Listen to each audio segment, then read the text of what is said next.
د پښتون ژغورنې غورځنګ یا پی ټی ایم مشر منظور پښتین غوښتنه وکړه چې علي وزیر په شمول دی د غورځنګ نور بندیان راخوشي کړلی شي، پښتونخوا سیمه کې د هدفي وژنې ودرولی شي، لا درکه کسان د عدالتونو ته وړاندې کړی شي او په تورخم پوله دی د ځینې ادارو لخوا د ځایي خلکو معاش باندې قبضې بندې کړی شي.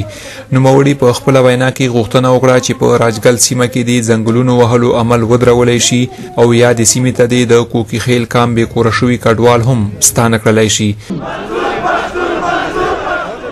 په لرو بر وطن کې چې کومې وژنې لګیا دي، کوم دردونکي پیښې لګیا دي، چېرته ماشومان وژل کېږي، چېرته زنانه وژل کېږي، چېرته جرنلیست وژل کېږي، چېرته به د چمن په باډر فایرینګ کوي ماشومان به وژني، چېرته به په تورخم باندې دوی هسې مزدوران تنګوي.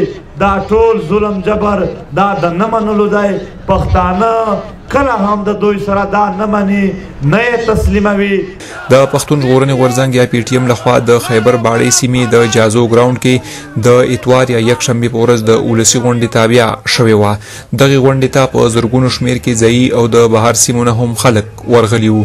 دغې غونډې ته وینا کوونکو وویل په تورخم پوله د کارکوونکو مزدورانو سره ناسم چلن او د دوی ځورول دی بند کړلی شي. هدفي وژنې روانې دي. دا هدفي وژنې د ځوانانو جرنلیستانو روانې دي، د مدني فعالو روانې دي، د سیاستدانانو روانې دي.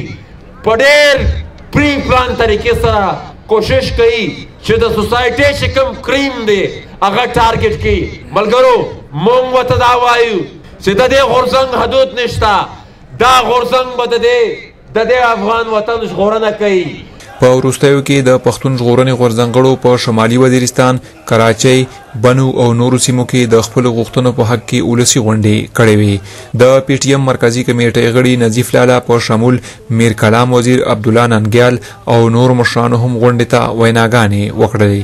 په دې ټول پی ټی ایم کې په ټولو نه مظلوم ترین کس کې یعنی هغه علي وزیرو، د علي وزیر د کور نه 19 جنازې اوچتې شوي دي.